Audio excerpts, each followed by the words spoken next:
10 of this course, but it's not the end of the world at the end of the course. Life does go on after Easter. Actually, I don't know how it happened, but 3 different newspapers in the area had an article in them about discovering Buddhism. Look at Gareth, nothing to do with it, was it? But it was good news for us because a lot of new people have been phoning in. There wasn't much detail in that article apart from the phone number. So for most people who are starting afresh, I've been saying that they should come after Easter. So the Tuesday course will continue on the 17th of April. The Saturday course will continue on the 21st of April. And the Tuesday course will be known as Meditation Made Simple.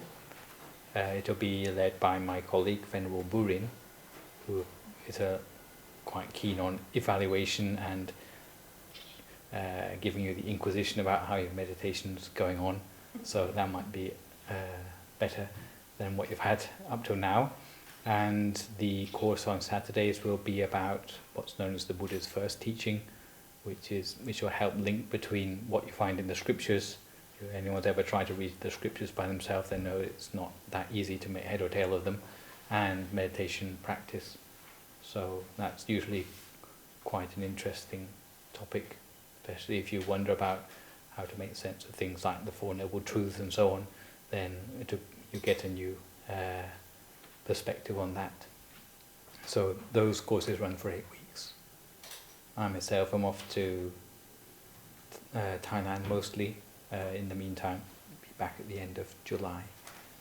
But I think probably what will happen over the summer is that it'll be pretty much freestyle, because we have things like ordination of small boys and various other things going on. Mostly people aren't at home very much during the summer anyway, so normally we'd take a break until October for the usual weekly courses.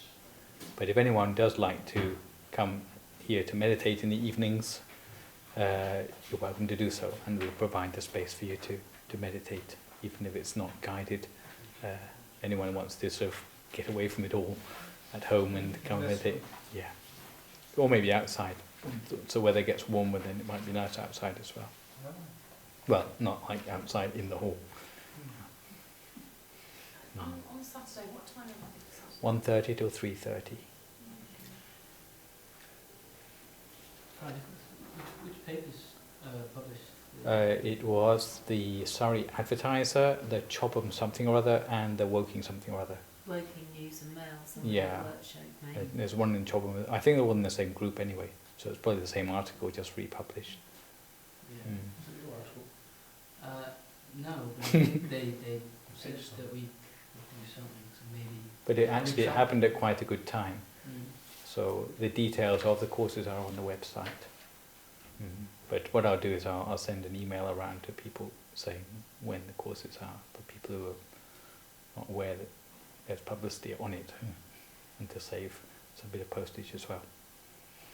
Okay.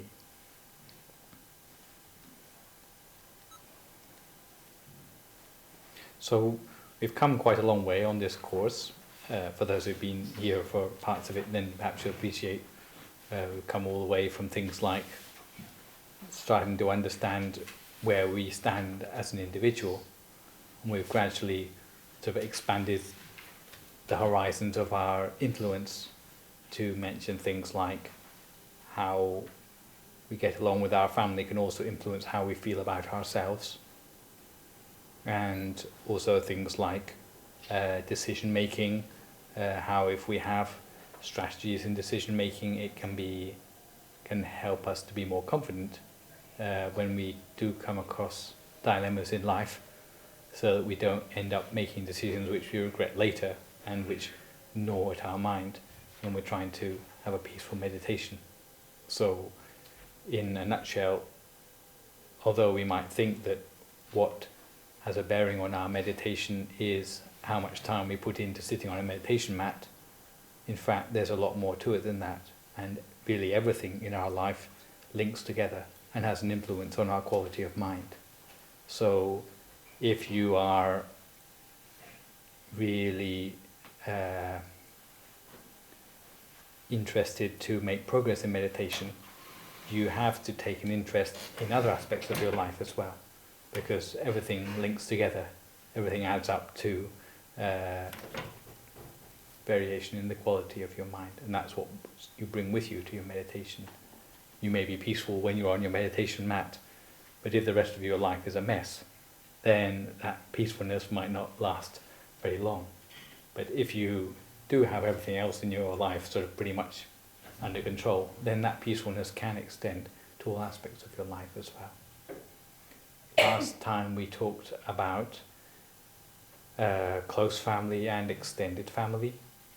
The gist of that was that we try to do our very best to maintain a strong, warm relationship, especially with those who are our close family, especially our parents, husband and wife, children in particular, because they have a very strong bearing on how much we enjoy our own life. And it doesn't mean that our goodwill towards the world ends there. But if we can do more to help other people as well, to make other people's life outside of our close family better, or of a better quality, then that's all for the good. But we don't need to think that it's our duty to make the whole world a better place. We can start with the people closest to us. And anything more beyond that which we can achieve is all for the best. So that we don't sort of exhaust ourselves and drive ourselves to despair trying to make the world a better place and not managing to get very far with it. Some people think that meditation is something selfish, that it's introspective and it's withdrawing from reality, it's closing the door on the rest of the world and basically cowardice. But I think what we've found more and more during this course is that it's not a common person who can actually face up to themselves by meditating. In fact, when you're meditating, you are confronting a lot of things about yourself which you can't run away from. Once you find out the nature of yourself, your strengths and your weaknesses, in fact, sometimes that's a lot more terrifying than facing up to things which you normally consider unpleasant in the outside world. But if you can face up to those sort of things, it does give you a lot of confidence to reach out to the rest of the world, knowing where you stand and what you can do to help other people. What are your limits? What can you help other people with? What is beyond what you can help with? And last time we talked about, again, those groups which are very close to us, and I even gave you a sheet about some of the ways in which we can try to fulfill the expectations of people in the groups closest to us in order to give a bond of friendship between ourselves and others. And you might think, again, that would only really do something for our close family. But it turns out that if you look at the smallest unit of society, which would be ourselves together with our close family, and we mentioned 6 groups last time, then it's as if through our warm relationships with those who are closest to us, in fact we link ourselves very strongly to the rest of society. Some people think that society gets better because of some vague momentum created by, let's say, the government, or let's say because of the will of the government for society to become a better place. But I think in reality you find that very few people are inspired to make society a better place by, for example, a wonderful civic system, or the fact that the town hall has a wonderful bureaucracy laid down by the government. I don't think that would inspire anyone to lay them down their life for the benefit of their fellow human. Or am I wrong? But the sort of thing which does inspire people is the example which they see from people other people who they share society with. Normally, what inspires us comes down to the microcosm of society, which is very close to us. It's not some vague thing which is imposed upon us from above, but it's something which comes from the grassroots. And last time I talked about the qualities of people who do manage to bring the goodness inside themselves forth for the benefit of other people in society. And as you probably appreciate, it's not just by doing good that other people might want to follow your example. You have to be a fairly credible person for other people to want to follow your example. It's not just by rhetoric that you inspire people to want to do good things, but you need to have some sort of example yourself to be able to be an example to others before people would want to listen to you in the first place. And this leads to a concept which is very strong in Buddhism, which is that of the good friend.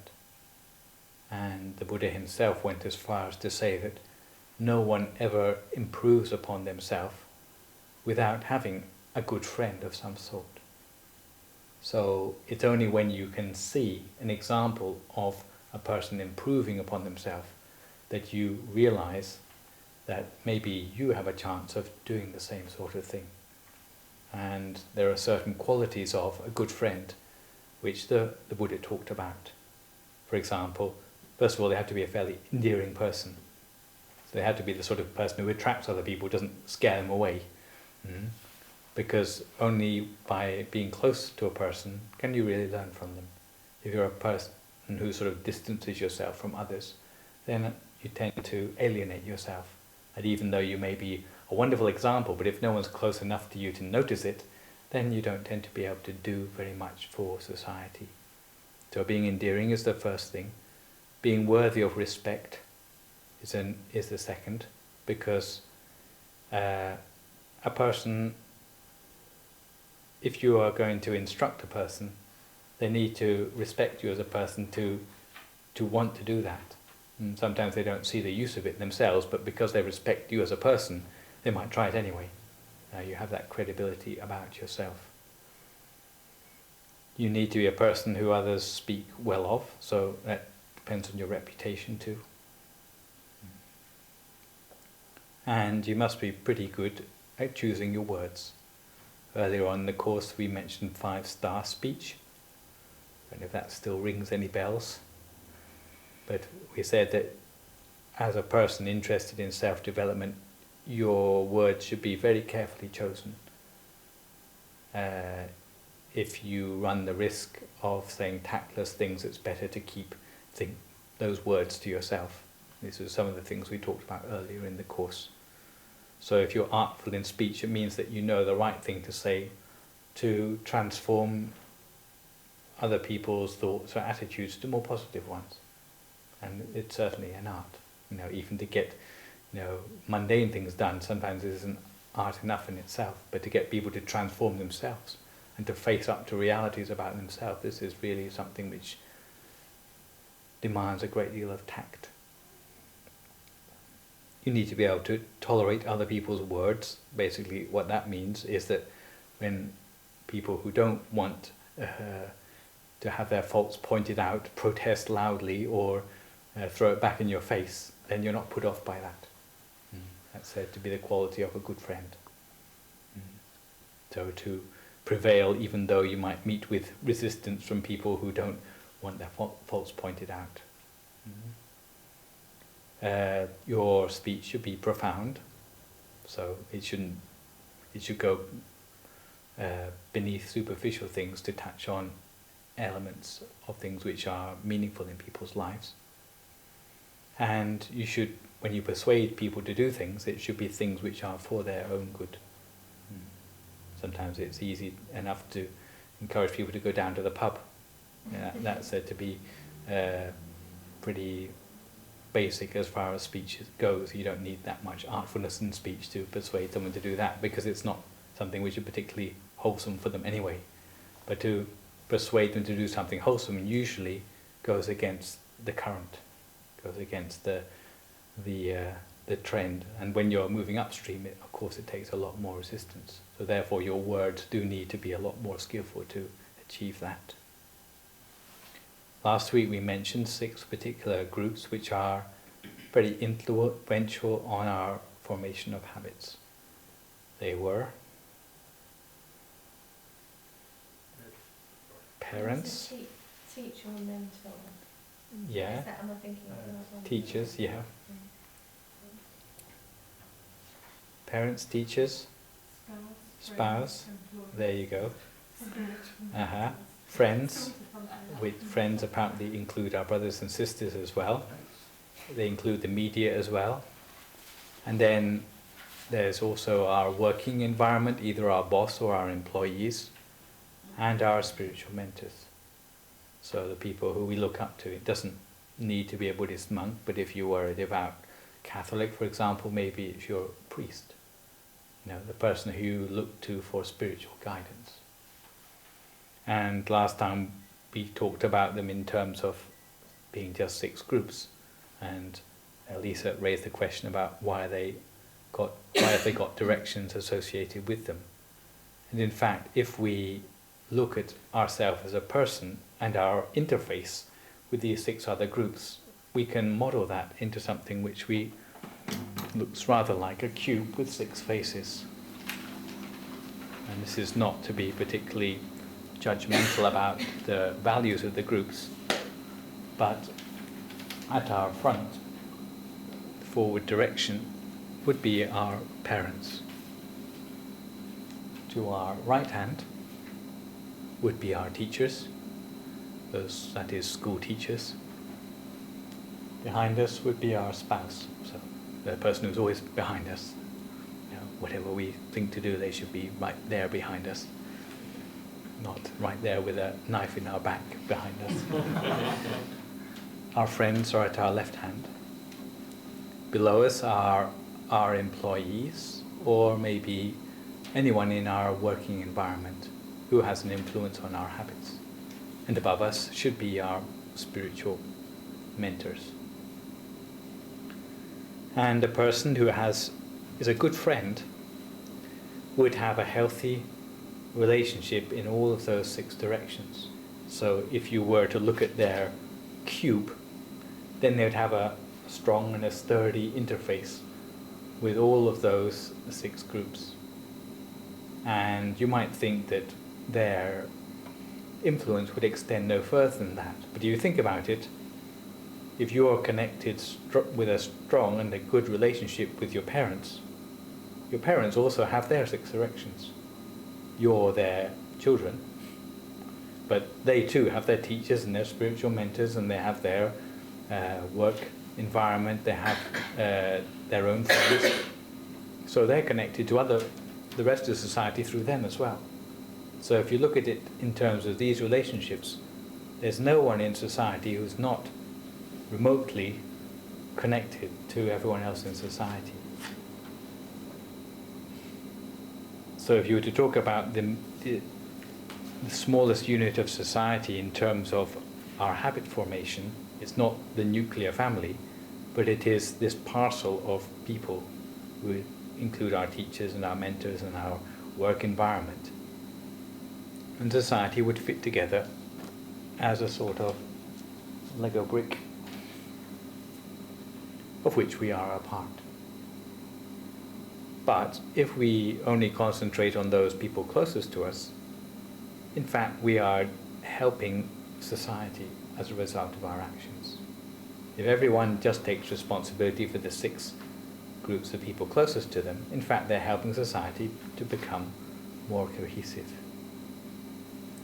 But what we tend to find with societies which become more and more antisocial, more and more anonymous, is that it's every man for themselves, where the age of 18, children don't even recognize their own parents anymore, never think even to visit them sometimes, then their interface breaks down, or maybe very minimal indeed, in which case they're not really like cubes anymore, but they're rather like bits of rubble which are thrown together. they may be connected, by one or two atoms or something like that, but their relationship has broken down. Their relationship with their friends may be up and down. Their teachers may be people who they look down upon. Their people in the workplace may seem more like competitors than colleagues. In such a society, in fact, you can't build up a very strong social structure, because the more you pile on top, the broader it gets at the base. So really there's no cohesiveness in society at all, if you were to take this model to its logical conclusion.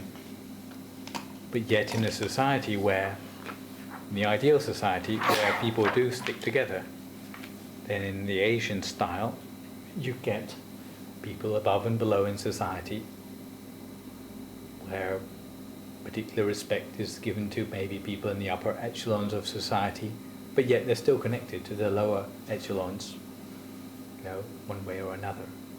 This would be Asian society where maybe there's monarchy, or maybe there's, people have particular respect for their parents. It tends to be a lot more on the vertical axis.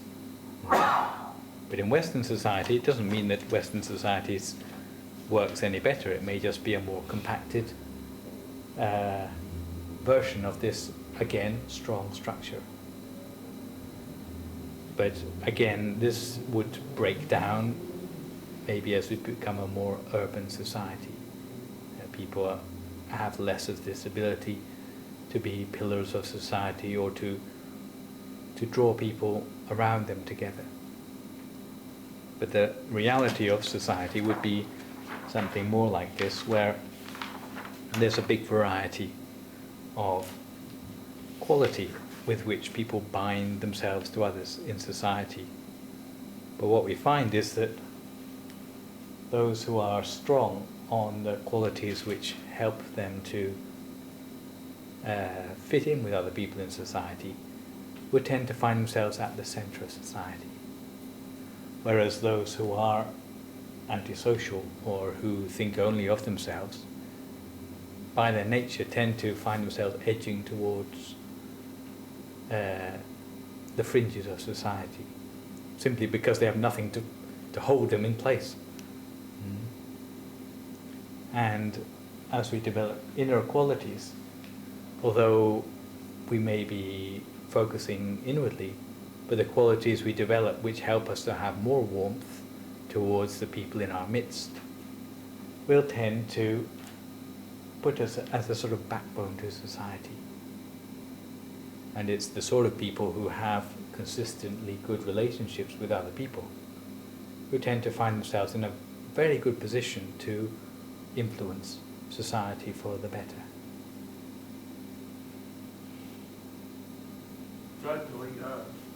Jahar Wyndham, Sorry? so your attitude affects my behaviour, which affects my attitude, which affects your behaviour. It's the same thing.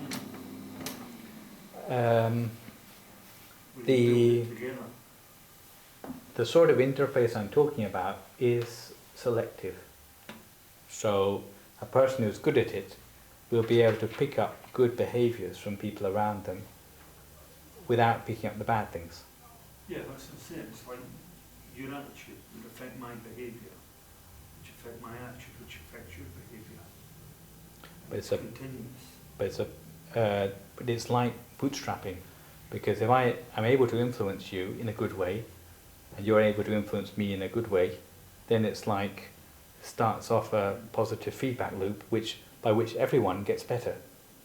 But if a person doesn't get along with anyone at all, it's like they've put up a brick wall between themselves and the rest of the world. They're unable to improve on themselves through the influence of people who may have something to offer them. So they get stuck where they are without having any sort of light at the end of the tunnel. And this is sad. It's sad if society doesn't have the means by which to upgrade itself. So, although initially we might think that it's just for ourselves that we try to work on ourselves and improve our qualities, But if we do have a strong bond with other people, then that, instead of merely being a private virtues, those virtues are able to affect other people, interact with other people, so that it, it helps society around us to improve as well. I think this is what I'm getting at. Is it true as well, though, that for us as individuals, it is just as vital to have strong bonds in all of those directions as it is for society as a whole? It's what I'm saying is, although we'd like to help society as a whole, but we can do just that by concentrating on those who are closest to us, because it's through them that we reach out into the rest of society, in effect.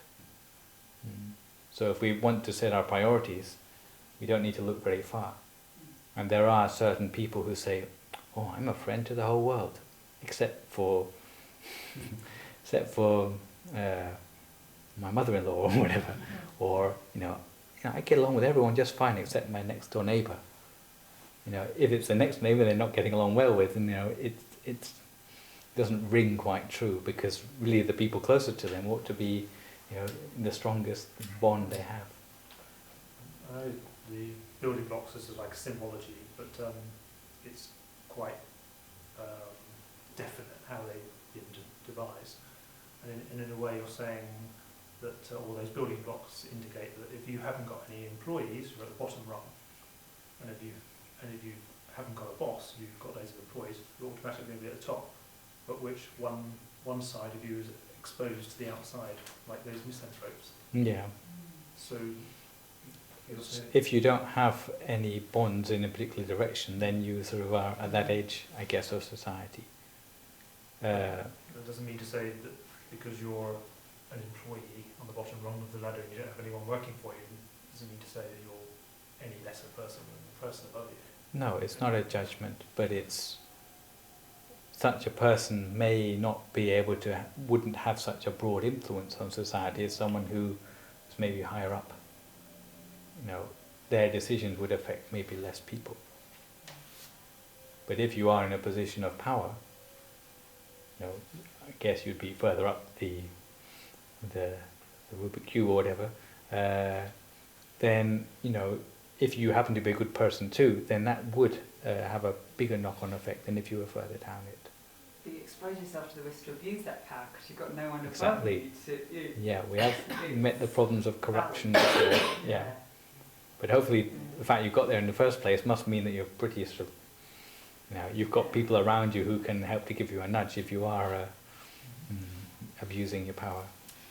What about if you come across people like, I'm thinking of people that you've had friendships with, that you kind of develop yourself and you decide what's right, for yourself and society, based on models or whatever you feel is right. And these people don't, they are more sort of self-centered and more materialistic and, all those kind of things. You kind of alienate yourself from them, or they alienate themselves from you. And I guess that's just one thing. You can be a kind of a superficial, you can make superficial pleasantries with them, but you can't really be a friend to them, can you? No, I think you probably wouldn't count them as your close friends. And I think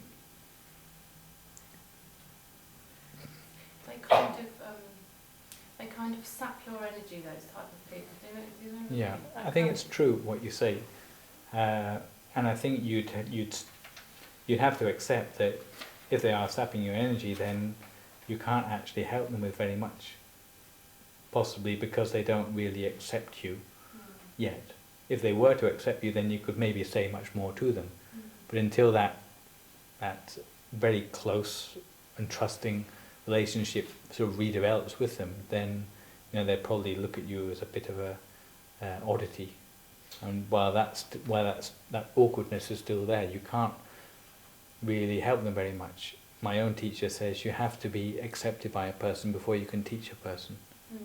And if they don't accept you, then basically you're wasting your breath. You just have to accept each other's differences and just rub along, but not be a friend, because you just have to agree on your differences, really. So they'd probably be an acquaintance, but I don't think you count them as your friend, and they'd probably be you know, a few steps away from you on your Rubik cube or whatever. No, it's hard, but a person who is skillful would be able to transform even that sort of person. Maybe they have a sort of charisma around them which, you know, puts other people in awe of them, even if those other people may be quite different from them.